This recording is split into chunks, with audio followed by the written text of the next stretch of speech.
नमस्कार दोस्तों, मैं हूं महेश। स्वागत है आपका मेरे YouTube चैनल एम के मिस्टीरियस में। दोस्तों, आज मैं आपको बताऊंगा एक ऐसे श्रापित ग्रंथ के बारे में जिसे यक्षिणी के द्वारा लिखा गया था। जिस किसी ने भी इस लालच में आकर इस किताब को पढ़ने की कोशिश की, या तो वो व्यक्ति पागल हो गया या तो उसकी मृत्यु हो गई।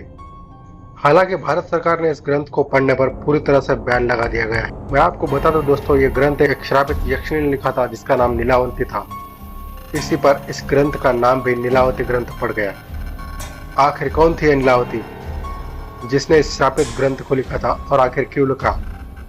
तो दोस्तों, इस वीडियो में आपको मैं पूरी जानकारी दूंगा, तो अंत तक बने रहिए। दोस्तों, दरअसल ये बहुत पुरानी बात है। उत्तर प्रदेश के एक गांव में एक छोटा सा परिवार रहता था। उस परिवार में एक आदमी था, उसकी एक पत्नी थी और छोटी सी बच्ची थी, और उस बच्ची का नाम नीलावंती था। नीलावंती जब 5 साल की हुई दोस्तों, तो उसकी माँ गुजर गई। नीलावंती के माँ की मृत्यु के बाद दोस्तों, उसके पिता ने उस गांव को छोड़ दिया और नीलावंती को लेकर किसी दूसरे गांव में चले गए। नीलावंती के पिता को वेदों का काफी अच्छा ज्ञान था दोस्तों, इसलिए नीलावती अपने पिता से वेदों का ज्ञान भी लिया करती थी दोस्तों, नीलावती के अंदर एक बहुत बड़ी खासियत थी। वो कई पेड़ पौधों की भाषा और जानवरों की भाषा बोलती और समझती भी थी।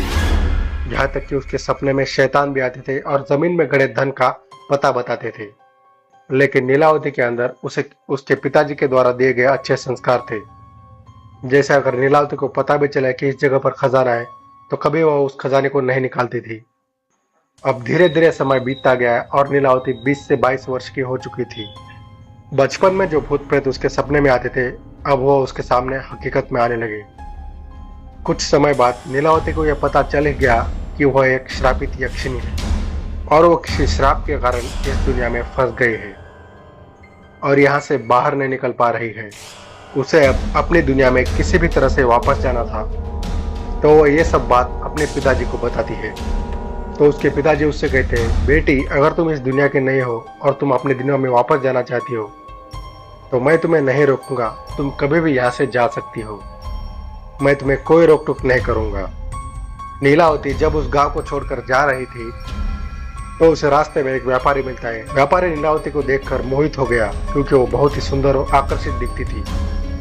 और उसके बाद व्यापारी नीलावती से कहता है, मैं तुम्हें उस गांव में छोड़ दूंगा जहाँ से तुम्हें अपनी दुनिया में जाने का रास्ता मिल सके, लेकिन बदले में तुम्हें मुझसे शादी करनी होगी। नीलावती ने व्यापारी से मुस्कुराते हुए कहा कि मैं तुमसे शादी तो कर लूंगी, लेकिन मेरी एक शर्त है कि रात के समय मैं कहाँ जाती हूँ, क्या करती हो, यह तुम मुझे कभी भी नहीं पूछोगी।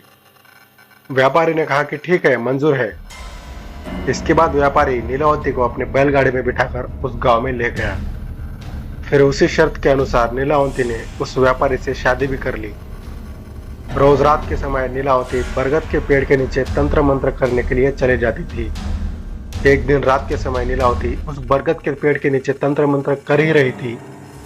उस समय उस गांव के लोग वहां पहुंच जाते हैं और नीलावती को कई सारे पशु पक्षियों की बलि देते हुए देख लेते हैं और उस व्यापारी को जाकर सारी घटनाएं बता देते हैं। जब अगले रात को नीलावती तंत्र साधना के लिए निकलती है, तो उसका पीछा करते हुए व्यापारी भी उसके पीछे पीछे चल पड़ता है।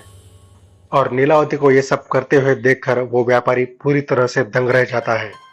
उसे भी आखिर ये पता चल ही जाता है कि नीलावती क्या करती है जंगल में आकर। लेकिन वो जो व्यापारी था, वो नीलावती को कुछ भी नहीं बोला। अगले दिन नीलावती के सपने में शैतान आकर बताता है कि कल जब तुम बरगद के पेड़ के नीचे तंत्र साधना करने के लिए जाओगी, तो बरगद के पेड़ के पीछे से जो नदी बहती है, उसी नदी में एक लाश बहते हुए तुम्हें नजर आएगी। उस लाश के गले में एक तावीज होगा और उसे तुम्हें खोल देना है। उसके बाद तुम्हें उसी नदी में एक नाव पर सवार हुआ व्यक्ति दिखेगा और तावीज को उसी आदमी को दे देना। फिर वही आदमी तुम्हें दूसरी दुनिया के दरवाजे तक पहुंचने में मदद करेगा और तुम्हें तुम्हारी दुनिया में वापस लौटने का यही पहला और आखिरी चांस मिलेगा। और फिर अगले दिन नीलावती उसी बरगद के पेड़ के नीचे पहुंचकर तंत्र साधना करने लगी। तभी वो देखते हैं कि बरगद के पीछे जो नदी है, उस नदी से बहकर एक लाश आ रही है और उस लाश के गले में ताबीज है। वो तुरंत ही उस लाश के पास जाकर उसके गले में जो ताबीज है उसे निकालने की कोशिश करती है। उसी समय वहां पर उसका पति यानी कि वो व्यापारी आ गया और वो अपना असली रूप में आ जाता है। असल में जो उसका पति था, असल में वो कोई व्यापारी नहीं बल्कि एक शैतान था और बहुत ही खतरनाक शैतान था। और वो व्यापारी अपने असली रूप में आ जाता है और नीलावती तावीज की पहली गांठ खोल पाई थी और दूसरी गांठ खोलने ही वाली थी, तभी वहां पर गांव वाले पहुंच जाते हैं और कहने लगते हैं कि ये दोनों तो शैतान है, इन दोनों को मार डालो। तभी गांव वालों ने अपने अपने हथियार लाकर उस शैतान को तो मार दिया, लेकिन नीलावती बच गई। शैतान होने की वजह से वो दोबारा जिंदा हो गया और नीलावती के पास जाकर कहता है कि तुम मुझे वो किताब दे दो जिसमें तुमने अपने इन मंत्रों को लिखा है, जिससे तुम पशु पक्षी और पेड़ पौधों से बातें करते हो। तभी नीलावती ने सोचा, अगर ये किताब इस शैतान को मिल गई तो दुनिया में अनर्थ हो सकता है। अंत में नीलावती ने उस किताब को श्रापित कर दिया और कहा, जो भी व्यक्ति इस किताब को पूरा पढ़ेगा वो मर जाएगा और जो इस किताब को आधा पढ़ेगा वो पागल हो जाएगा।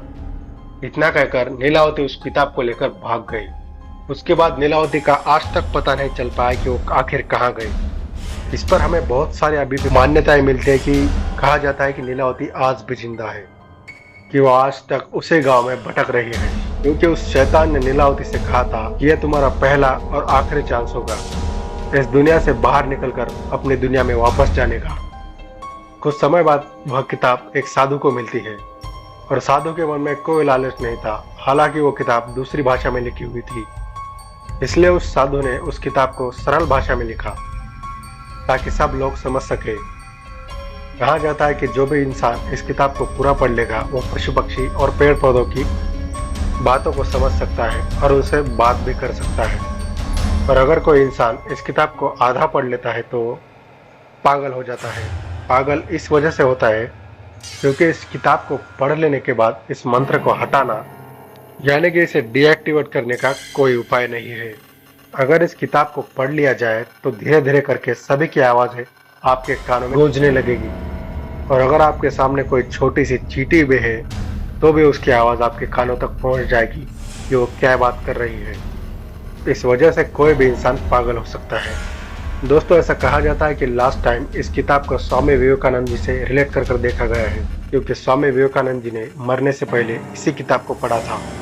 दोस्तों, इस बात में कितनी सच्चाई है ये तो मुझे नहीं पता, लेकिन कई सारे रिपोर्ट के अनुसार ये सब कहा जाता है। दोस्तों, ये जो किताब है इसे हमारे भारत सरकार के द्वारा बैन कर दी गई है। इसे पढ़ने पर पूरी तरह रोक लगा दी गई है, क्योंकि कई लोग इस किताब को पढ़कर पागल भी हो रहे थे। तो दोस्तों, कैसे लगे आज की हमारी कहानी? अगर कहानी पसंद आए तो चैनल को सब्सक्राइब करें, लाइक करें, शेयर कीजिए और मिलते हैं एक अगली कहानी के साथ में। तब तक के लिए विदा लेना चाहूँगा दोस्तों। धन्यवाद।